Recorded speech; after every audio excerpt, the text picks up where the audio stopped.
later.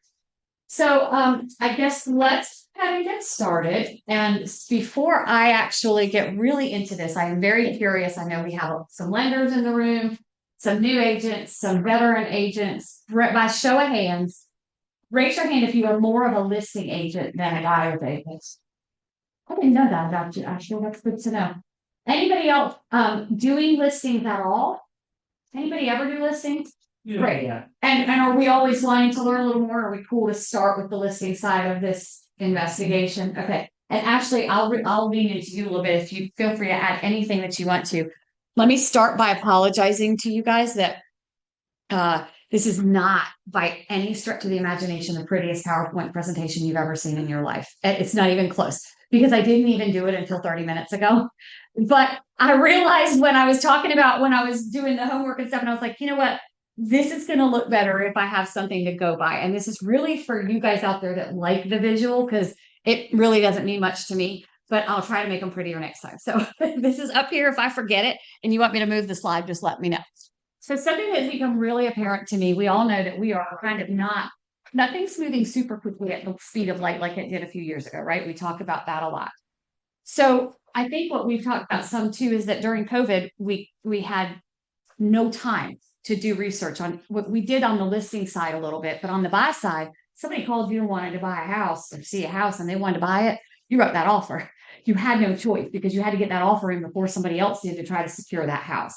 We're not there anymore. And we did ourselves and our clients a very grave injustice during that time period, in my opinion, because we just didn't have the time to follow all of our due diligence and our steps that we should be taking.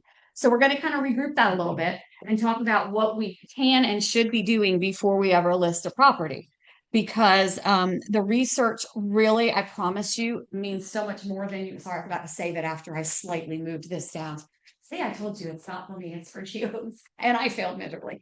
But so preparation is going to build confidence, period. When you walk in the door and you act like you know what you're talking about, which one's going to go better? Right? Raise your hand if you've ever been to any appointment, listing or buyer, where you felt completely unprepared. You hadn't done any homework. You knew you were not ready for this. Has that ever happened to you? Yeah, I mean, it happens. It does. We don't try to let it happen, right? But sometimes we're running from one to the other. And what do you feel like when you walk in the door after you've just taken all the kids to school, and then you had to stop here and you had to put together a presentation to go to your appointment after your listing appointments that you're going to, and you get there and you're on the way and you realize you got to get gas. And so you stop for gas and now you're late and you're scrambling and you get to the door and you know you're not prepared. How do you feel?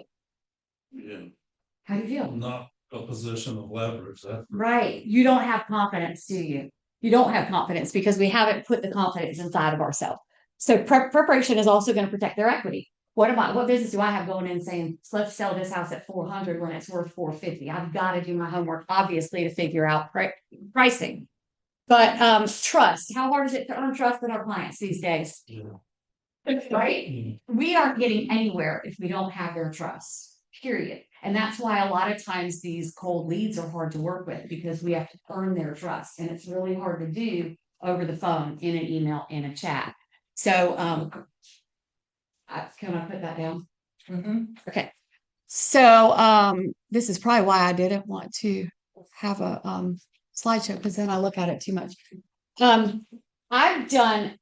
Let me give you a little background on me. I was not typically a listing agent. For those of you who don't know, I spent about 10 years on April's team. Best experience, obviously. There's a lot of you in the room that are on that team. Good for you. You're in a great spot. And one of the things that happened when I was on her team is we didn't really regularly list properties. We were, in the beginning, we were much more buyer. We worked with buyers. And if you've been in this business a little bit, you know that it's a little bit easier to work with buyers, right? They're a little more forgiving. It's a little less stressful. It's a happier agent generally. So when I started my own team, I had listed a few homes, but it's definitely not my expertise. I can show any buyer around this state practically with my eyes closed and get them through a transaction very, very well. But you put me on the listing side and trade stage play. I don't know what to do. So what I had to self-teach myself, and this is why we're talking about it today, is the preparation is so, so important. Because when I walk in there prepared and I've done the homework and I have numbers to back it up, they can still challenge me, but I have the facts. And when I can put those facts directly in front of them, and I have the confidence, then you're going to win, period, because you have the confidence and you act like you know what you're talking about. So, what are some ways that we do that? Well, we do that by not working with that. What are some of the things that you first do when you're trying to price a property? What's the very first thing that you do? Ashley? Full comps. Full comps. You start with comps? It's one of the first things I do. Okay. Does anybody pull the CRS sheet? Do you guys use this? Do you guys use it? Raise your hand. I really want participation here. If you write an offer or list a property for either one, do you use the CRS sheet? Yes. Tax sheet. Yeah. I look over it. Okay. I get so much of my information from there. So it's always surprising to me that people don't use that because it's a really good spot to find a multitude of information. And I have a little cheat sheet if anybody wants it, stop by my office on the way by and I'll email it to you. I just took one and highlighted it and put little notes of what you're looking at. And it'll just help you with finding all the details. So first thing we want to do is look for comps. How are you looking for comps? What are some of the things that you are looking at? Are you looking at just sold properties? Yes, but I also look to see what's currently on the market and what's under contract with they just to kind of see. That was my next question. Why would we want to know that? Good. I give you an example. I have a listing coming next week and the house in that neighborhood 10 months ago, same floor plan sold at 480. But in the last 4 months, they're at 445, 450, and 465. So What does the client remember? 480. well, I have a client as well. Oh. Oh, is it your Yeah. your mom and And dad? so, but it's in Kindle. And so where, if when they bought it, they paid X amount. And I mean, we're gonna break even, but Yeah. But it's not what you wanted to hear. I mean, I had a hard time. I mean, I had to call Kelly and said, "Hey, will you run these conferences so that I know that I'm." She was like, "You know the answer." I said, "Yeah, but I just thought I was hoping maybe you'll find something different." Yeah. But I knew the answer, and my sister had a hard time with it. She was like, "I don't understand why we can't list it for blah blah blah." And I said, "Because here are the numbers." And Perfect. and she had a hard time with it. Yeah. I mean, that's not my sister. We're doing. I mean, she was okay with it. Like I don't. She was like, I think we. So imagine the numbers are telling you we are not. We want to price it to sell fast. We want to be done with it. Yeah. So I don't want to overprice it. Just Yeah. So imagine doing that, trying to convince someone who's a total stranger about their house that they lived in and they raised their family in and they love this house. Yep. And they don't trust you yet. So that's even more reason why the numbers have to be with you and you have to have your research and you have to know their buttons. We'll get more into the one buttons. that I had closed last week, that was for a seller. And originally, when I first started talking to her 4 or 5 months ago, we were gonna list at a certain number. But then when I pulled the comps by the time she was ready, we had to significantly decrease the price. And because there were no comps, it was a really unique house. It was in-law suite and addition, and anyways, over an acre. It was a very unique property, so but there were no comps for that. So I had to actually pull things that sold for more than that and said, this is where we were gonna list and look at all the way that they have. Right. And that's really And she was okay with it. She was like, well, I guess we're gonna list it. and that's what I'm saying. What's very helpful with your clients is to show them everything that is their competition. Sometimes we forget that because we know that the appraiser is going to go on what has sold, right? That's what the appraiser has to do. What comps, what are the actual comps? What are the true comparables? But you guys can predict the future. And that appraiser is likely going to come potentially when those properties are now not active, but pending. Some of them closed and they become your comps. So I love Ashley what you said about going back and rechecking it because you do have to recheck. When people want me to comp their house and they're selling in a year, you guys, I kind of tell them no. I'm going to give them this huge range. It's going to be between 400 and 500. What else do you want to know? Because it can change that much between now and 6 months. Do you all agree with that? Yeah. So we really have to keep our finger on it. What are some of the there's a hold on, we already know we got to protect. I wish I could have my slides. See, now I'm never doing slides again. Sorry guys, I'm just kidding. I will, but I'm gonna do them totally differently. So what are some of the things that would affect the sellers? We got to dig into the sellers too. We talked a lot last week about asking questions and listening. That's what we're doing when we're doing these things too. Part of our preparation is digging into the seller. What are some things that would affect the seller's motivation? Like if they have to move or not, or whether it's just something that they're like, it'd be nice to do that. Right? They're two totally different sellers, aren't they? And with the one that is like, well, we're just kicking this can, they're going to be the ones that want to list it for the highest price, right? Because they don't care. They're just kicking the can. They want to see what'll happen. Jennifer and Ashley and anybody else who's sold several houses, do you guys ever feel like you get them kicking the can and you wish you'd put your foot down further and said kicking the can is dumb, it's never going to work, we should price it appropriately to begin with? Oh, yeah. All the time. All the time. Because they want to try, right? And everybody thinks that they're going to negotiate their way down to where they want to end up without realizing the effect that overpricing will have. When is your best time to sell that new listing? First weekend. Within the first few days are going to be your best buyers, period. And once you lose them, they're never coming back. Very, very rarely. So obviously you want to get it right the first time and not do all that. What are some other things that might be motivating a seller? So if you have that seller that's in a hurry, where our 400 to 500 is now 4 to 450, right? We already are knocking some off because we know we got to go. What are some other things that might make them move? Life circumstances, the baby, They're pregnant, Kids are moving. probably job. So there's a bajillion reasons why people move, right? And the biggest thing that you need to know when pricing is really what their motivations are. Ask lots of questions. Why are we doing this? Why are we doing this now? Because they might say, well, we've got 3 years till this one's out of school, so we're just seeing what's happening. Well, they're can kickers.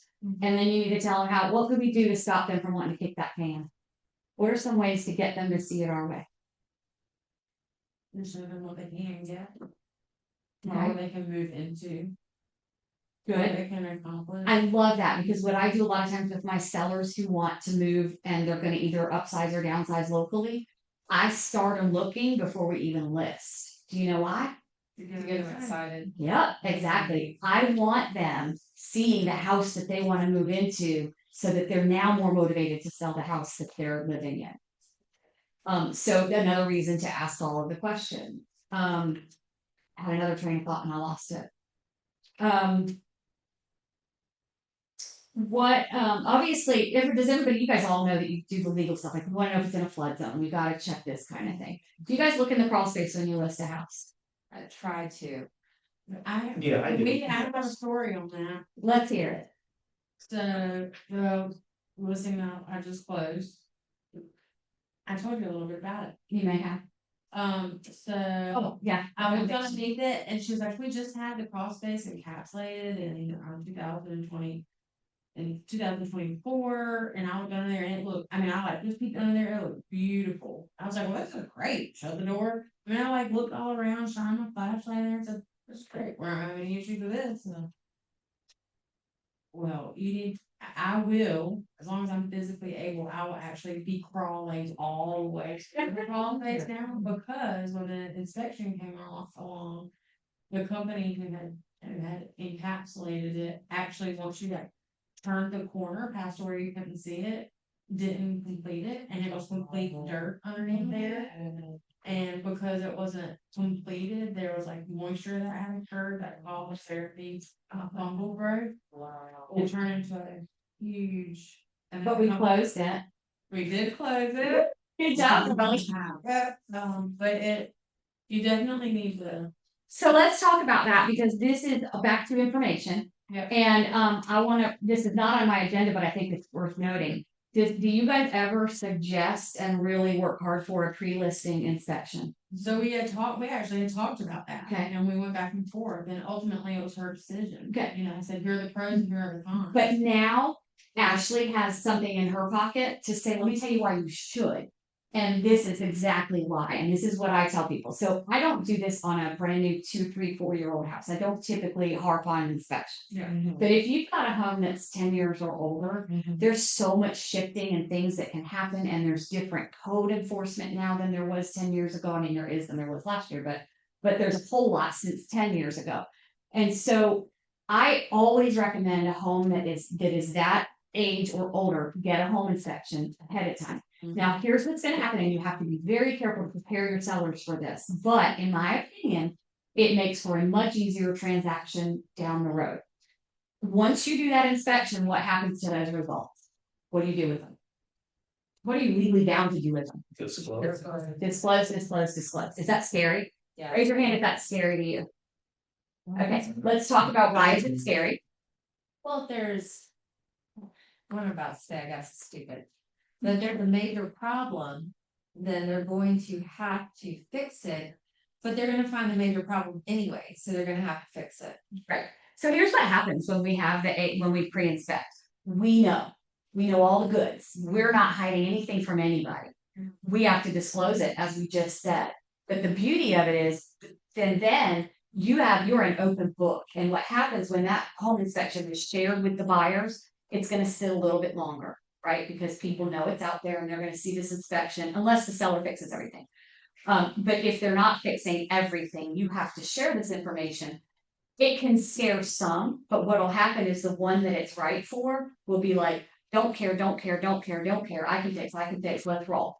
And then they're not going to do an inspection. I've never had one do their own independent inspection. I've had them add inspections before, but they've always used my inspection as their base. And that's on them, not me, right? I didn't tell them to do that, but they made that choice. So my legality is gone now too. So it'll sit a little bit longer because that discerning buyer is going to decide what they want to tackle. But what happens is once you're under contract, it smooth sailing to close because there are no more surprises, you guys. That major issue that they would have found out ahead of time and either fixed or adjusted the price appropriately so that the next person could fix or put in an allowance for it. The best option obviously is fix that major thing, but a lot of times people don't have the money for it. So let's take that fear out of the equation in the beginning. And I think that I've had a lot of success with that. Seriously, I've sold some pretty crappy houses just by disclosing it.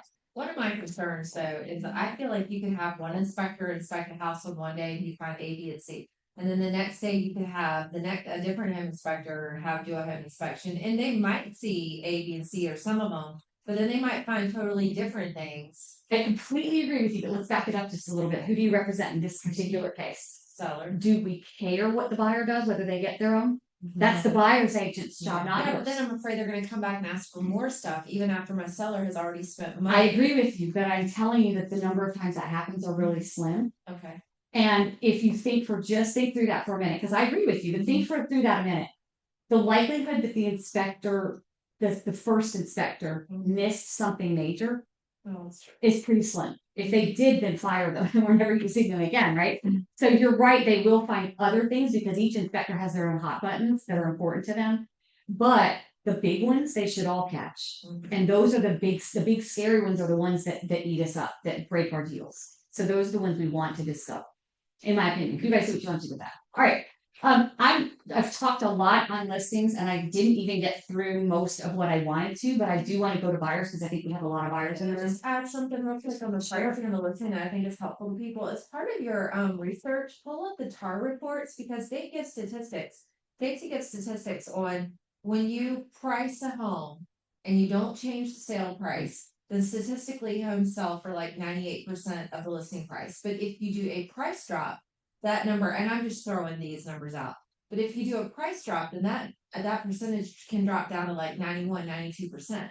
So that's really good statistical information to be able to share with your sellers when you're pricing a home, saying, look, we can start high if you want to, but statistically, if we drop that price, you're now only making 92% of the lower price, which is a lot less than if we start here and you make 98% of this price. So just throwing that out there. And it's really good advice. I will say one thing about that particular report is that is done by an individual who is on in years. And I don't know how long they will continue to do that. That's not done. He literally does that research himself. Yeah. So, we need to find other sources, is what I'm saying, find other resources, and there are a lot of good resources on Dorify and elsewhere. But if you've not dug around with, Domus Analytics, and then Showing Time has their own analytics right on your dashboard, there's a whole lot of analytics you can pull. And you guys, I'm not saying be manipulative, but each of those analytics can help you figure out what you want to figure out. Use it to your advantage and find out what's working and what's not working, and then share that with your clients. Okay, I do want to get to buyers because we only have about 20-25 minutes till Paul gets here for lunch and his spiel. I think I have a lot of people that work with buyers in the room. Yeah. That's it, probably work. Okay, all right, so who pulls comps for buyers? Yeah. Sure. Cool. I mean, Look, everybody's like, of course you do. Do you know when I first started 20 years ago? Nobody ever taught me that. I didn't do it for a very long time. And I have sort of mixed feelings about it. I think you definitely do it, but you're never going to come up with the price that an appraiser's going to come up with. Does everybody agree with that? So let's talk about, you have a buyer and they have found this house and we love this house. We love everything about this house. And they want to buy it. What are some things that you are going to do to make sure they're making a wise investment? We're going to pull the comps. Why are we pulling the comps? Make sure they're not, they're charged, and then they're not gonna have to pay the difference for the, after their appraisal. Okay, so I'm really curious here. This is not a criticism because we're all independent contractors, right? I'm very curious. If, let's say we're looking at a house that is listed for $400,000. And you pull your comps and you think it prices in more like $395. What are you doing with that information? Exactly what would you say to your client at that time? I'm very curious how everybody else handles it. I think it would depend a lot on like, well, how long has it been on the market and how motivated are they? And I mean, it's just. Do you get that detail or do you just look at it and go, it looks pretty fairly priced for what I know? Or do you actually go through all of it? It just depends. Each situation is different. Okay. It also depends. Are they paying cash? Are they conventional? Are they? Well, but what they're paying doesn't affect the price, right? The price is the price. And what it's worth is what it's worth. It doesn't, that your negotiating power is definitely affected by how they're gonna pay for this house. But when you're actually pulling the research to figure out if it's appropriately priced, what they're paying is irrelevant, right? So we really need to know, is it priced appropriately on the other side? Did they do their job? And I think I most times find that most agents do. You all agree with that in our area? For the most part, we list pretty well and we get a higher percentage list per asking than many parts in the country that I am aware of. So that's something else to think about too when you're negotiating with people. Is I know in the Northeast, I hear there's a lot more negotiating where Because people want to move here. yeah, so they're taking a lot less to get their butts down here, but we're proud down here and we should be. So we're not. We typically, I haven't looked at it in a while, and I will be.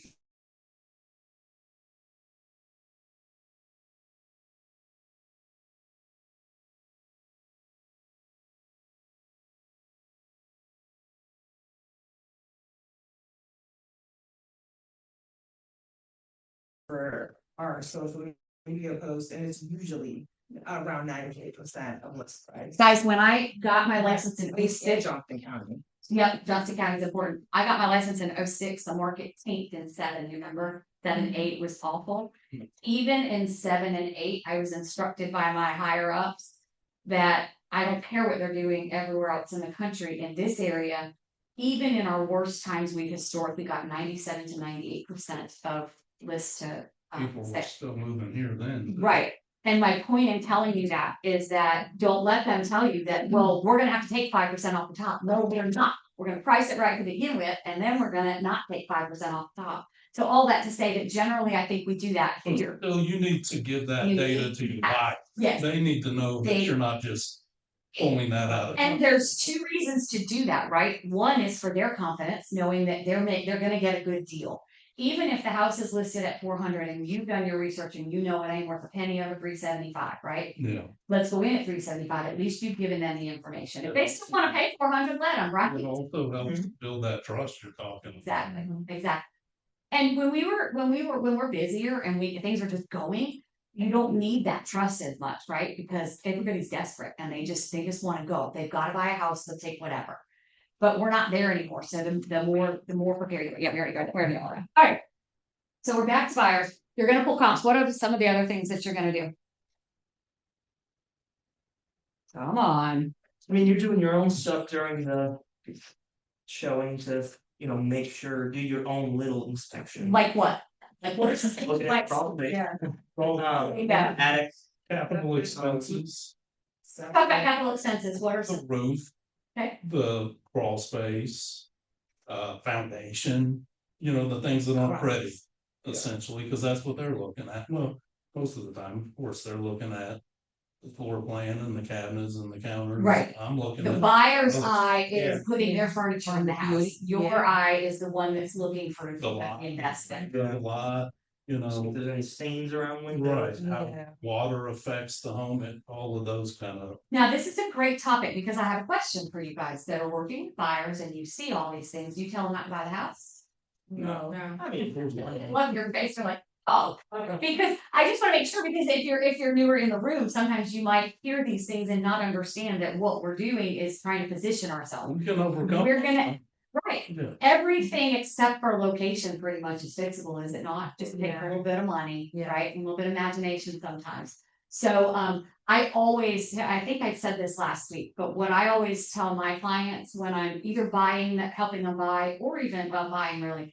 I want you to know these things so that when you call me in 5 years to help you sell the house, they're not surprises to you when we hear them on feedback. That's why I'm telling you. I'm not telling you don't buy this house, but I'm telling you that some people don't like the slope driveway. So when we list it in a few years, that's the feedback you're gonna hear. Doesn't mean it won't sell. It just might take a little bit longer to sell because you gotta find a person that wants that slope driveway. There are people out there that do. Just lowers the pool. So, okay, good. I'm glad you said that because I sometimes wonder, I don't want us ever, it's not our job to make the decision for our clients, right? It's our job to educate them. Correct. It's our job to give them the facts and let them make the decision. I'm also looking for, you asked what we're looking for with buyers. Number one, I guess, let's make sure it's priced fairly. But I'm also looking for everything we just talked about that you need to put in the listing as a listing agent. I'm looking for HOA information, covenants, plat maps, soil reports of applicable, septic reports of applicable. Everything that gives my buyer all the knowledge they need to make an informed decision. Let me ask you a question. Are we reviewing the disclosure with them? Or are we just handing it to them and saying, take a look at this and tell me if you have questions? I mean, I know it depends. Guilty. I give it to them Yeah, and say, you depends. just have to have questions. And sometimes it's all no reps or They've seen it before, sometimes they have. Yeah. Yeah, like I skim over it. Now, if there's something on them like, oh, this says blah, blah, blah, so make sure you see this. But if it's all like no or no representation, then. Then there's no what need can to you do do? Right, yeah. Right. But we are at least looking at it to make sure. Yeah, I'm always looking at it, And I always make sure that the oil and gas rights weren't severed. I haven't come across one that has been. I don't think we got it figured out. So I doubt we will. Okay. What about, let's talk about days on market. How do you guys feel about days on market and how it affects how you write an offer? Well, the longer Well, it's market, the more I feel like the sellers might be motivated. Okay, what else? sometimes it's hard to tell because if it's been on the market so long and especially if they have already come down, I feel like they may even be less motivated now because You dropped it 5 times. yeah. You gotta look at the So history. I always talk to the listing agent and like, hey, what's important to your buyer or your sellers right now? Is it quick close? Is it, I was so surprised to give you your dignity. I thought, I'm surprised you did it, Jacob. Because that is what I've been waiting for somebody to say, pick up the phone. That's one of the biggest things we have to do. You're gonna get so much more information if you pick up the phone and find out what's going on in that seller's world, right? Because there might be a really good reason. Let me tell you a little story. If anybody has a buyer for the Smithfield, Wilson's Mills area, the cute little house at 203 Clearwater Drive, it's precious. Should have sold in November. But 10 acres. yours truly, no, starts only happening. But yours truly had a really hard year last year, and there was a time in her life where she wasn't all with it. And last November, when she entered the listing, she checked that little button by accident that said do not syndicate. Oh. For 1 month before I caught it. For 1 month, I wasn't syndicating.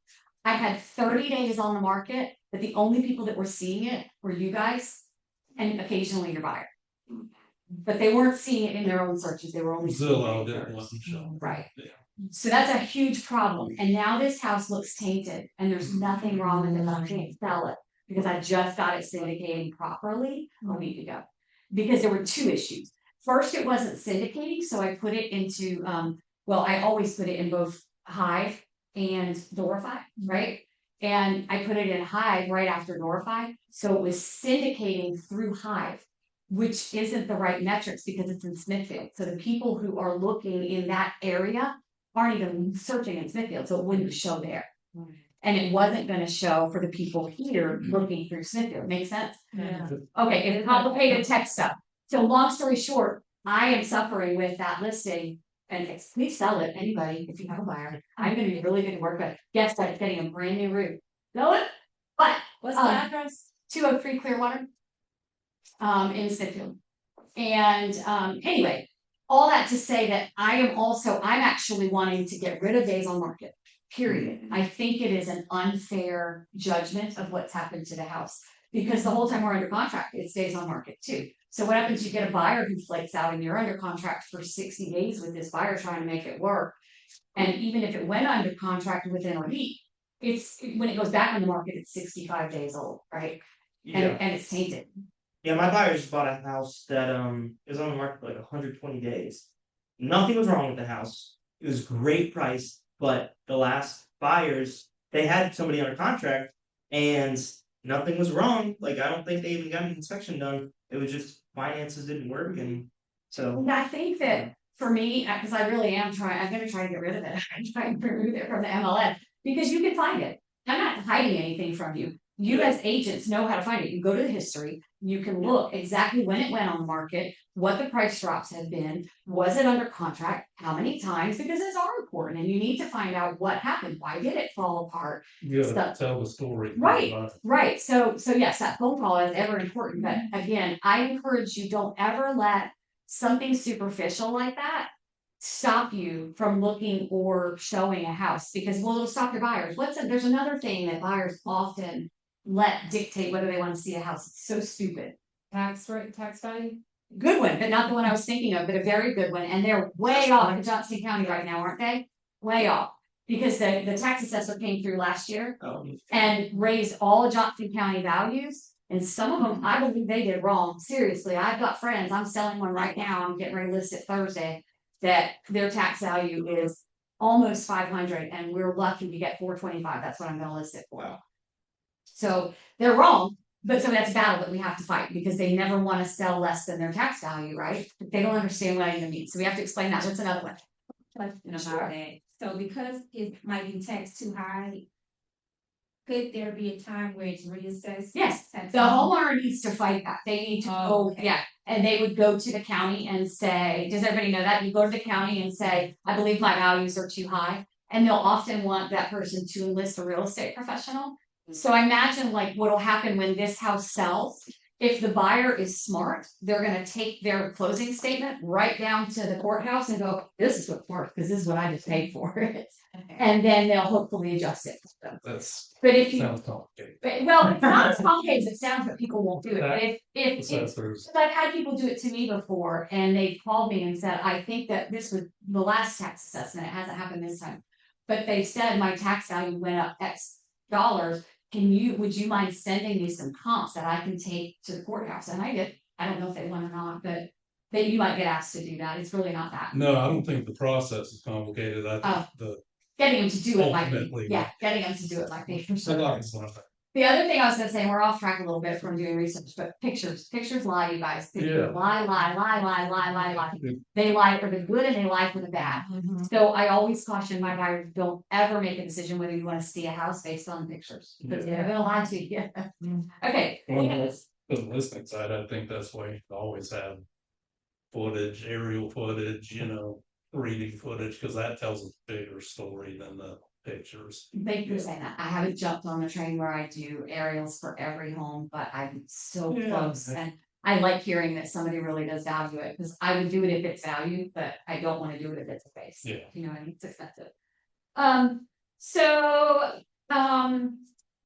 there's one here that I'm being very honest with you guys, because I'm an open book. I've not regularly done this, but it's a great idea. When you're pulling comp, look at previous listings and look for deferred maintenance items, like how old was it, let me see how to say this.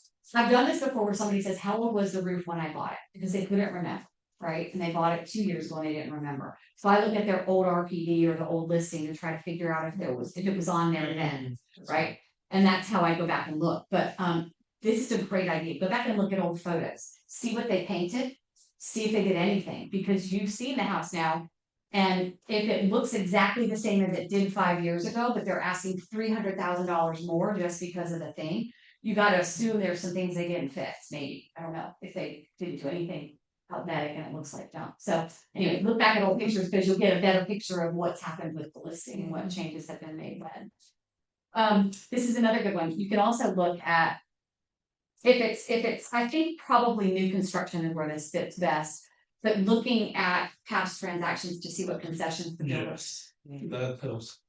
It can help you. It can help, yes, tell the whole story is what I was gonna say, because a lot of times your buyers are like, what do you mean they won't come off the price? Well, let's see, construction, they don't come off the price. Here you go. This is what they've sold for the last 3 years, and you don't see very many of them. The only time they do it is when it's the last one in the neighborhood, the first one in the neighborhood, or they're just plain tired of Or it. you've got that resale that your buyer's looking at, and they can see Yeah, the sale history of the house, and they know, okay, this house sold for $350, but you didn't know that seller gave that buyer $15,000 Right. closing. right. You do need to look at the concessions, for sure. Okay, and then I think you guys have a good handle on that stuff. What, I had some really good questions in here, and now I'm stressing out. Nicole, can you think of any other way that I could advance this slide? Oh, wait, here we go. Did it work? Yeah. But it's not now. Oh, boy, now I really broke it. It had good questions in it, the slide that I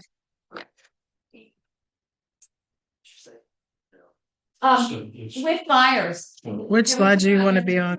Be a whole class to itself. What slide do you want to Keep going. I'll take it from there.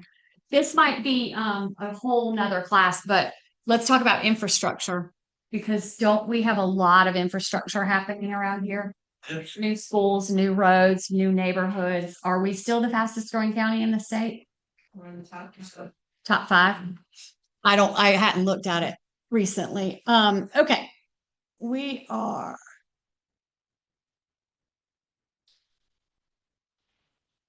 All right. These are good questions. When do we advise a buyer to offer under list price? Give me some examples. Is there ever a time we're going to suggest the buyer go in at full price? Is there ever a time we don't recommend offering less? Yes, there is. It's not a trick Yes, question. I mean, if it is When new we construction, advise our clients, this says when we advise the buyer to offer under list price. I'm going to go out on a limb and say almost always, Yeah. right? You guys almost always, we're going to try to get something for our buyers, right? Right. Everybody's going to do that. But I switched the question a little bit. Is there a time you wouldn't recommend they go in under asking? Yeah. Okay. In 2020. Okay. Great. Seen or heard of multiple offers in the last 2 months? Raise your hand. Yeah. sounds Okay, like- yeah. so we're gonna potentially have those again, so we need to know the answers to these questions. Yeah. Again, we're gonna pick up the phone, and we're gonna call that agent and say, how's your traffic been? Don't just ask one question, ask a lot of questions, get them to talk as much as you can. Yeah. That's, their job is not to talk to you. What's your most important thing to your seller? What's the most important thing? You know what, here's a good one for you guys, I'm gonna give you, this is your nugget, everybody pay attention. When you're done asking what's important to the sellers, ask the agent what's important to them. Do you have a favorite attorney you'd like to use? Are you okay with this lender? I mean, seriously, if we're in multiple offers and your people really want this house, you gotta think outside the box. And I heard that back during COVID. What's important to you? Is there a closing date that you'd like me to avoid?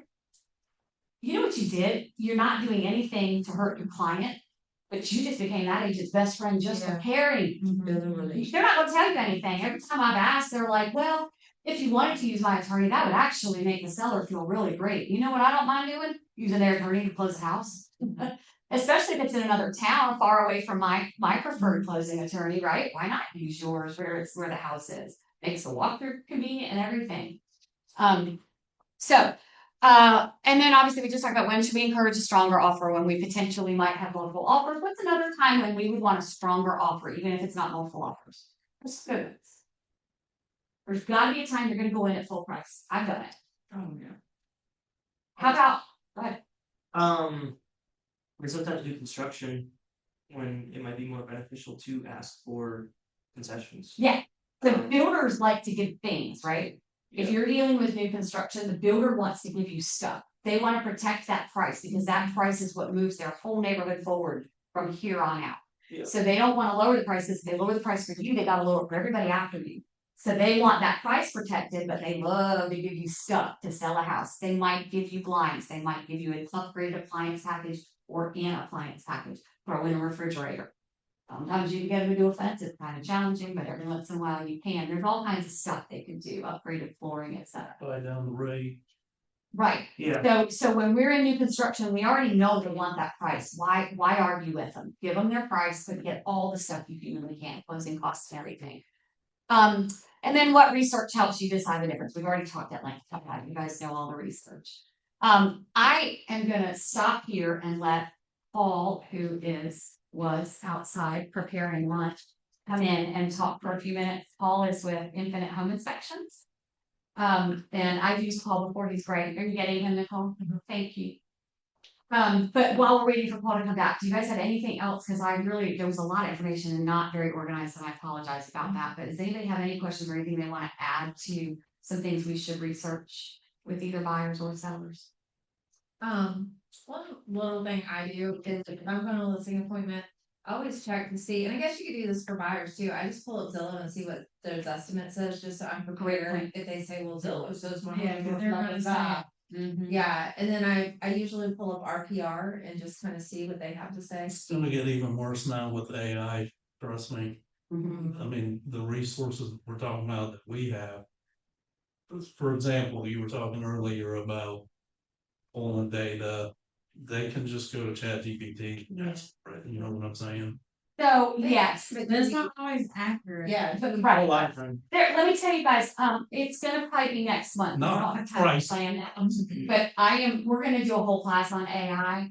You're probably gonna have to do a lot of classes on AI. But I was just talking to somebody this morning. You're gonna teach me? Come to those classes? Yes, please. But there are not only ways that you need to be careful using it because there is incorrect information. I did one thing one time that was so dumb. This is not it, but it was along these lines. It was something stupid like, what are the ingredients in blueberry muffins? And they didn't list blueberries. Like it was something so egregious that I was like, so it really can be wrong. So you do have to fact check it. But also when you take that information and you're taking that information from a source that owns it. When you spit it back out, you're violating laws. I don't know if you guys know that, but when you pull those market stats that way, you're breaking the law because you are not allowed to take that information and repost it. It's kind of like you can't play the football game at a restaurant unless you have the NFL package. They're gonna protect the rights to that material. You know, you always see any reproduction of this broadcast, blah, blah, blah, blah, blah. Same thing with the information. So there's a lot coming on all of that we'll all have to learn. But again, a class for another day. If I could just tag on to that real quick, I've noticed that people, because I use AI a lot, and people ask me about it a lot. People usually stay in the same chat session and ask it question after question after question. Around 5 or 6 questions, it starts hallucinating. It's documented, it gets tired. So at least if you're gonna keep using it, which I always do, start a new chat, let it refresh. Good to know. Then Thank it's you. more likely to be accurate. You still always need to just double check. Yeah, that's really good advice. Thank you, Paul. Okay. Without further ado, my dear friend Paul Stubbs, who I have not seen in a very long time. I told you I had a hard year last year, and there wasn't 2 weeks the year before that either. But what? Did you say I'm hard? saying heartbroken. My host Tracey, who's in support. Oh, Mr. Stubbs, how are you today? I'm doing grand. How are you doing? I'm fabulous. Paul's with Infinite Home Inspections. He has brought us lunch that we'll enjoy. And just, you want, what I said? What I said? You said infinite. I don't know. He's not even around anymore. He's a nobody. He was. There was a no. Listen, about the same time, and I think it was a Paul. If I really remember, like, Oh, yes. yes. No, his last name was DeFalco. Yeah. He started this company and he was all in J. I remember that. And that's why that name just keeps coming. I'm so sorry, Paul. So good. How can we on you up? Email it to Nicole at the April Stevens team. No. I need to pull it up. So can I show somebody? Go on, I just want to. I'm just gonna pass. I just want to Real tag. estate advisors sold. You want to put me in? I don't.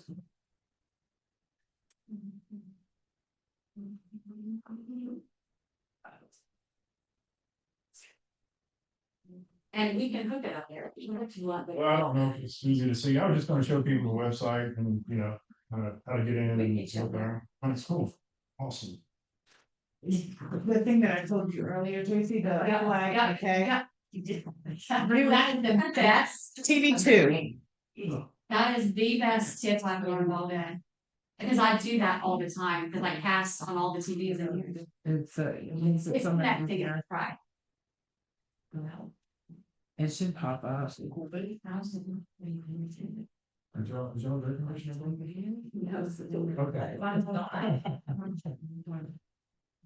And I'm not sure the air is on. It might still be on heat. It is. Let's put some air on. It's connected. I hate to be a splitting this. And I'm trying to impress you. Oh, Tracy. Yes, and I got very about me here something. I'm frustrated for the show. I just say me a second. Just go through it. And question. I'll stay out of trouble. How are you? I think that rising. Glad to be here, see all you guys. It's awesome. People connect here and To this whole market and stuff. while I'm waiting on this to connect, Get it now. I just want to introduce myself. Okay, y'all, listen up. First call. I'm Paul Stout with Delta Residential Home Inspections. I see some faces I know, a lot of new faces. I want you guys to see my face and know about Delta, so that's why I'm here today. Delta's been around for 25 years. You won't hear a lot of home inspectors tell you that. That's the great thing about us is we've been here, we've been through the markets, the ups and downs. We understand the process from your side because we've worked with so many great agents over the years. And, probably between the guys that we're currently working, we've got over 12,000 inspections between the 5, 6 that we got going right now. I've personally done just shy of 4,000. Doesn't mean I know everything, just got some experience. Some of my guys are experienced. The one thing we're going in, I know you guys have all seen home inspections.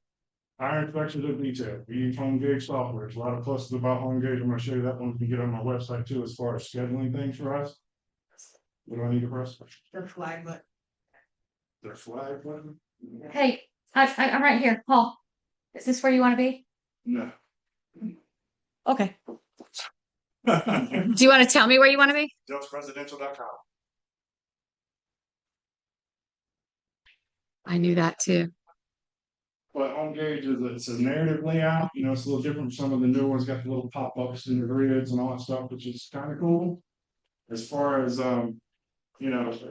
getting through home inspections quickly for the home inspector, but we do the home inspectors for the clients and for you. So when you get this report, it's going to be detailed. When you look at it, it's going to be easy to see how it's laid out. You'll be able to see all the sections and all the things, pictures.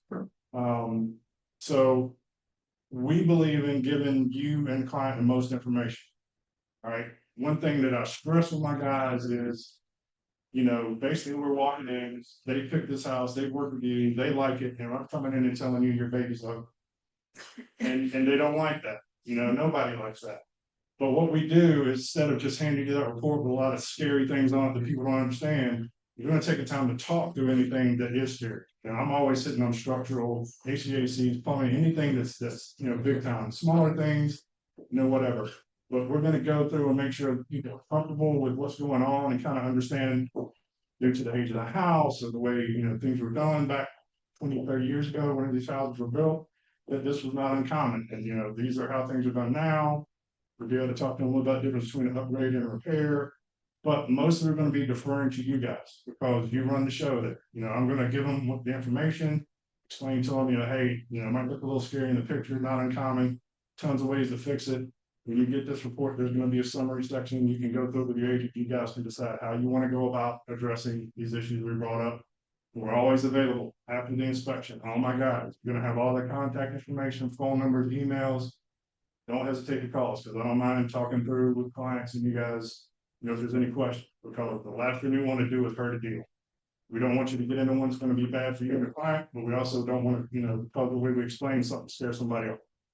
So if that ever goes on, just let us know. We'll sit there and have that talk with them and explain, so they're comfortable with what we talk. One thing that's really cool about us, if you see our website over here, as soon as you get on the page with some information about the company, all the different sections, I think we got some sections about the guys that are working with us now. But on every page on this thing, there's always a button that says request inspection. And I like to walk people through this because that's what a lot of people love, is that it's easy to get on, get an appointment. Maybe. Agreed. All right, so when you pop on, like I said, we use home gauge. So you come in this first page, it's all the services we offer. And we want to be your one-stop shop, okay? So we do radon testing, termite testing, we do sewer scopes, we do septic inspections, we do 11-month inspections, we do pre-drywall inspections, we of course do inspections for any type of home, any age home. Oldest one I've done yet is 1875, so hopefully you're selling something a little newer than that. That's kind of a niche customer you're gonna find that wants that house. But you'll go through this first page and basically, pick some things you want. You want a water test, we also do water samples. And a home inspection on, say, 1,800 square foot house. And then continue. Slowly. And then the next thing that pops up is, available dates. The first date we have anybody available is this Friday. We got 2 guys available out of my 6 guys. So, but if you know the time, if you're working on new construction, builder says, hey, it's gonna be ready on X date, Y date. You just come in and pick a date, we'll say Thursday the 19th, so we got time to get over St. Patrick's Day. And once you pick the date, again, it pulls up, we'll just pick me for fun. Pick the inspector, and then it's just basic information. You put in the address of the house. I just use my house because it's easy. You're welcome to stop by anytime. And basically, I think Tracey pointed out, because I didn't know it, because I didn't do it from a bunch of these sides. The ones that have the single asterisk are the ones you absolutely have to have. Yes. And the double asterisks, it's kind of, we like them, but if you don't have time or you don't have that info, we're not gonna fight about it. And you can put whatever. Oh, that's funny. That was a long time ago. Wasn't it? I've been around a long time. Me too.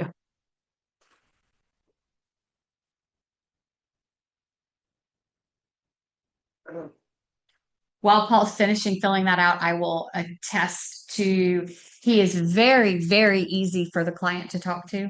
And he's not lying when he says he'll talk to him after the fact and talk them through whatever the issues were and help them to understand them better and feel more comfortable.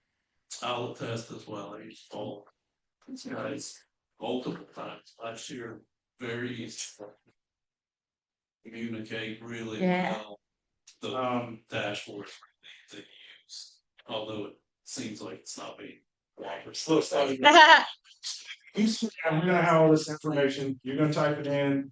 You put in your client's information, your information, and then when you hit continue, it's gonna pull up the next page, just confirming. These are the items you picked. We got some water tests, we got an inspection, and it's got an address, and you can check, customer's name, then you'll have your name in the spot where the real estate agent is. Very important whenever you use this, that at the very bottom where it says finish appointment, you have to click that button or it didn't happen. So when you click that button, a couple things happen. One, it immediately goes onto my scheduler, so I see it pop up. The inspector that you scheduled it with sees it, and it pops up in his email. You're gonna get a confirmation email. That's how you know that everything went through. You're gonna get a confirmation email back to the address, the email address you put in, and you can double check dates and times and make sure everything works for you and the customer. And that's it. Basically, we're gonna see you on that day, come out there, do the inspection, talk to your client. And we do try to turn around next day on every inspection. We're required by the state to do it within 72 hours, but I know a lot of times people in a hurry, so we try not to mess around. You know, if it's a new construction townhome on a slab, you know, we're probably gonna have it back to you that afternoon. But definitely by next day, so you guys can get it. You need it. Like I said, we have a few new services from the last time I was here. We are doing sewer scopes now. A lot of folks have kind of showed some interest in checking that out, especially a little bit older homes, maybe with septic tanks, things like that. We will have officially licensed remote control pilots by the second quarter, so we'll be doing legal drone roof inspections. Please be careful when you use home inspectors, make sure they have that license, because if they don't, there can be all kinds of problems with the FAA, local and state. There's a lot of guys who are just renegading and rolling dice on the $75,000 fine, and I'm not doing that. So that's why it's taking us a while to get there, but we're there. We'll be there by April the latest. Yes, sir. Do you think that your drone pilots will also fly their little apparati into the crawl spaces that they can't get into? We're not yet on that. Okay. The next thing we're looking at, my problem with that, and you know, I'm old school. I like to put my eyes on it. There are some drones or remote control little vehicles you can put in a crawl space, but there are certain things that we're required to do by the board where when we're in that crawl space, we have to be able to move insulation off drain line, come into the floor, be able to move stuff out of the way to look at the framing band and the sill. The reliability, you're not. Reliability, I'm not gonna be able to give you that full, if I was able to get in and put my eyes on. If it's usually, and I know we've done some where they're pretty low, I'm gonna get in there as far as I can. And usually, you know, between a good flashlight and, you know, binoculars, if I need to, I'm gonna see a lot of that crawl space. And I'll tell you everything I find, but it's gonna be, you know, I'll have a statement just saying, hey, it's limited to where I could get it. But I'm looking into it right now. I'm not as excited about the crawl space, you know, remote vehicles, but it's something we're probably gonna at least try when we know it's places like, you know, the old houses that are sitting on one cinder block. That's the ones I'm talking about, the ones that are in downtown or downtown areas that the crawl space is this big and you can't get into it. We have no idea what's happening down Now, there. the upside is, since I was last year, again, we've expanded. I think I had like 3 guys on the team last time I was here. Now we got 6 guys. One of them, for a long time, worked with a company around here called Pest and Termite Consultants. And he's about 5'7", weighs about $160, and he can get just about anywhere. So if we have a crawl space that for whatever reason, you know, we really want to get in there and look at stuff, that's the guy you'll want to, you know, do. His name is Greg Powers. You'll see him on the list when you pop it up. Okay. He's also, and you know, something else, we're trying to spread our footprint, right? We're trying to work down towards the coast and further down towards Fayetteville. Greg's based out of Dunn. So those Fayetteville, you know, Spring Lake, you know, Rayford, all that kind of stuff. If you guys got stuff out that way, we got guys that can get there. That's good to know because we do. We have April has a whole division in Fayetteville too. Well, and that's, you know, hopefully, you know, at some point I get on there and talk to some of those folks and. Well, what you doing Thursday the 18th? I'll see you after class. Okay. But yeah, and one thing I will tell you guys, you know, whether you use me this time, next time, anytime, and I appreciate any of you that have. If you ever got questions, you got my contact info. Everybody around here's got my contact info. I'm parking on for 10 years. So 15. It's been a minute. But so call me. I don't mind talking about anything to do with your home inspection. I want to make sure you guys are getting the best information possible.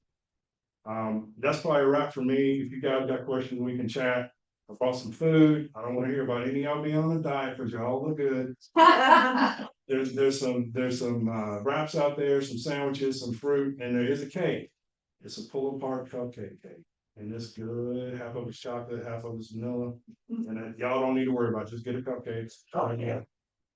Don't threaten me with a cupcake. I love a cupcake. Yeah, and there's a little bit of swag out there. Got some little cups and pens. And I was just gonna ask if you had business cards or anything. So business swag will cards, probably do it. business cards are attached, and pens and a little keychain light and all kinds of good stuff. And you guys will take and Awesome. give it to your friends and tell everybody you know.